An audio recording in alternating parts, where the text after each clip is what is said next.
my sweet strangelings. Today we're going to be going to the Cecil Hotel. Well, actually, across the street from it. You see, Peet Montzingo lives across the street from the Cecil Hotel and has witnessed all kinds of strange phenomenon. How did you end up across the street from the Cecil Hotel? Oh my gosh. So my name is Peet Montzingo. I do a lot of videos online about various things, but one of those things is the Cecil Hotel. And I actually moved across the street from here, from the Cecil.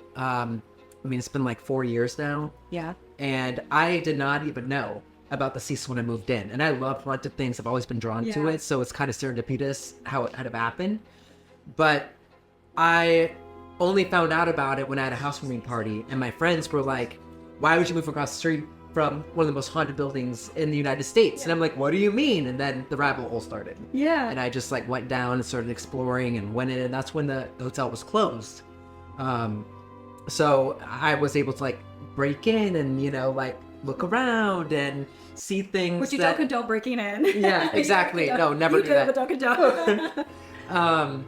But I always felt, even before I knew about the Cecil, I always felt a weird energy walking across there. I don't know if you felt that too. Oh yeah, several times, yeah.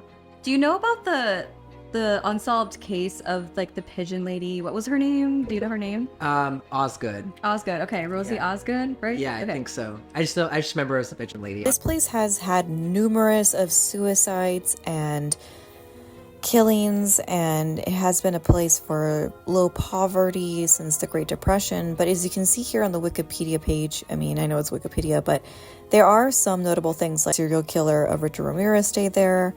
And of course, the infamous story of Eliza Lamb. Okay, so what are your thoughts on the Eliza Lamb? Do you think it's like, there's so much conspiracy. I know this is a very heavy question, but what are your thoughts ultimately? Because I know people believe that it's mental illness, it's a murder, it's the elevator game. What are your thoughts on that?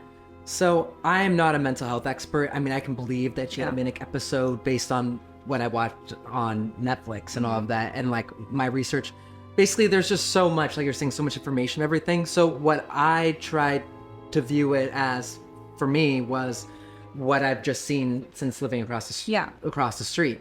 And the only things I don't really understand about the Netflix documentary, for example, they're like, oh, they smelled her scent up to the 5th floor and then she climbed outside to the water towers and she got in even though the lid was too heavy and blah, blah, blah. My thing is like, if she's climbing up right here, how is it possible that, there were hundreds of people, like I notice every time anyone is climbing up. Yeah. There you have it. We decided to do a spell to communicate with the spirits and do a card reading to see what we would gather, and this is what happened. Felt like a whiff of heat all of a sudden. Me too. Oh, I feel kind of nauseous. But you felt it, right? I don't know if you felt any change in the room. A little anxious. Yeah? Okay. Papa? Question. You have a question? Well, that was weird. Okay, yeah, we're willing to answer any questions. Let me shuffle this to see who you are.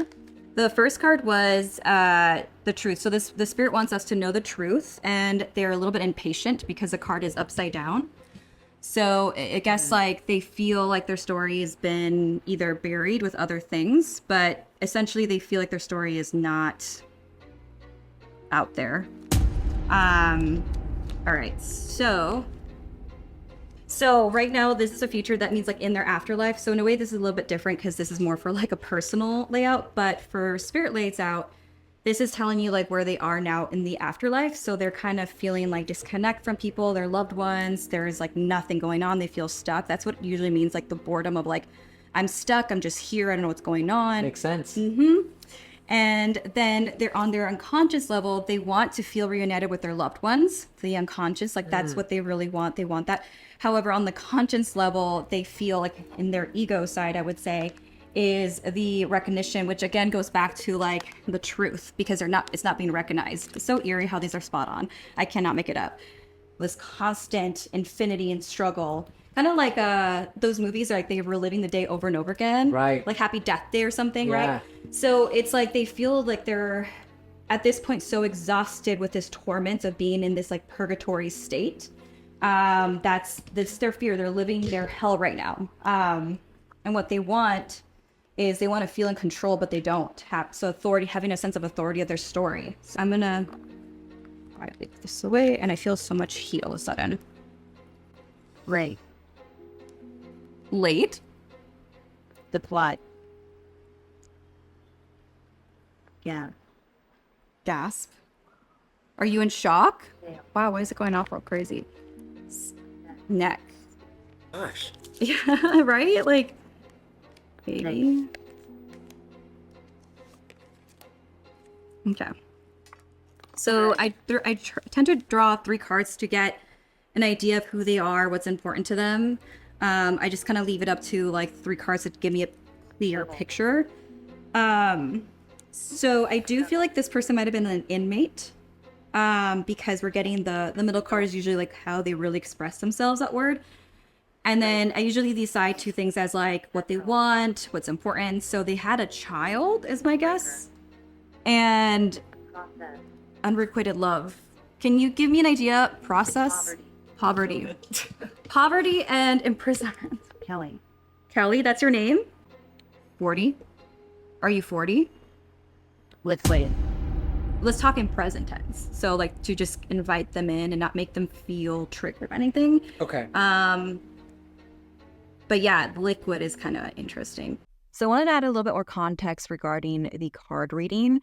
So upon doing the spread and kind of getting some leadway, we decided to do the Estes method, and this is what happened. Who are you? I don't think so. Do you want to... You're wrong. What are we wrong about? Are we wrong or are you wrong? Repeat. You're wrong or are we wrong? Downstairs. What's downstairs? Halfway. Halfway downstairs? No. Do you live in this building? Are you mad at us? Just listen. What do you want to say?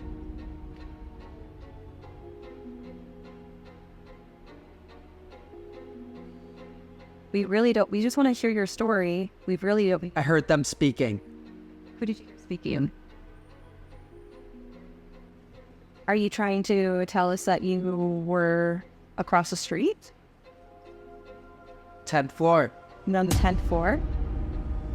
What room were you on? Did you take the elevator to the 10th floor? I'm feeling like I'm gonna throw up. Yeah? Okay. 10th floor again. And here you can see that Pete wasn't feeling very well. There was some energy in the space, so we had to cleanse everything. Okay, so we're gonna pretend that we're like washing away all this energy that's on us. Okay. First, gonna wash it off. And if you want to do it too, you can. That way, just you're saying goodbye to energy. Thank you for talking to us. Please do not follow us home. Please go back to where you are. Okay, so clearly we got a couple different spirits, but then this happened and it like freaked us all out. Happens all the time now. Oh my God. What's going on?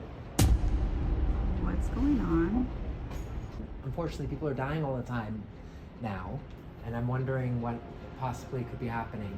He's up there cleaning up. I mean, look at that. Oh my God. Even though we didn't get to go inside the actual Cecil Hotel, it's very evident that even being across the street from it, there you can channel so much energy. And there was even some energy inside Pete's building, even on top of that. We've all felt it as we were leaving. So I think all in all, I don't really have much of a conclusion. I would love to go back and do more digging. I think that's the thing about these hauntings and energy and spirits is that it isn't just like a one sitting answer solution. You have to keep going back to kind of test the waters, feel the energy, and see if there is a pattern there. But I hope you guys liked this video, and until next time, you guys.